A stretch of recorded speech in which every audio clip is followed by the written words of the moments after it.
Après l'autopartage, voici le bateau partage. Une jeune entreprise de Carnon, dans l'Hérault, surfe sur l'engouement du grand public pour la plaisance. Caroline Agulot, François Jobard.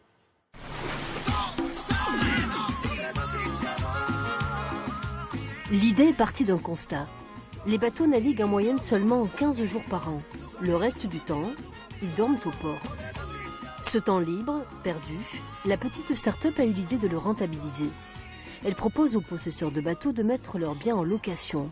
La société s'occupe de tout dans les moindres détails, elle joue les intermédiaires. Cette formule bouscule les modèles économiques traditionnels et pour les clients, elle est avant tout compétitive. Là aujourd'hui, ça va faire, je sais pas, dans les 150 € dans ces eaux-là, non, c'est ça? Ouais, voilà. 150 € la demi-journée, soit 30% moins cher qu'un loueur classique. Le concept fait un tabac. Les candidats à la navigation se bousculent déjà, à peine un mois après l'ouverture du site. Tout le monde y gagne, nous, le propriétaire et puis les locataires. Donc on est l'intermédiaire. Souvent les propriétaires de bateaux également ne sont pas sur place. C'est contraignant de faire une prise en main d'un bateau. C'est des montants qui sont souvent très importants. Donc on pense que pour que ça puisse se développer, qu'il y ait un intermédiaire, c'est l'idéal. Pour repartir là, donc petite marche arrière, tu braques le bateau vers l'arrière ici. Je laisse faire son métier, mais c'est vrai, c'est toujours quelque chose qu'on voit son bateau sortir avec des étrangers. Mais bon, ils ont leur permis, on imagine qu'ils savent conduire le bateau.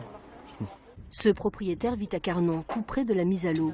Même s'il ne gère pas la location de son bateau, il aime bien venir se rassurer chaque fois qu'un nouveau capitaine embarque. Malgré cette petite appréhension, il a fait le choix de mettre son navire en gestion. En fait, j'étais à la recherche de ça. Moi, je travaille beaucoup, j'ai pas le temps de m'en occuper, de sortir, de profiter de mon bateau, un peu le week-end de temps en temps. Et je trouve que c'est une excellente solution que de partager. Voilà. Moi, financièrement, ça va, je pense, me soulager un petit peu. Et en plus de ça, mon bateau tourne et c'est très bien comme ça.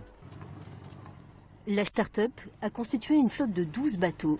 Les propriétaires prennent un pourcentage des recettes, 30% environ. Et au final, tout le monde profite de cette formule. Quand vous faites le calcul, c'est à faire, allez, si on calcule sur une dizaine de sorties sur l'été, il vaut mieux louer un bateau comme ça que d'acheter un bateau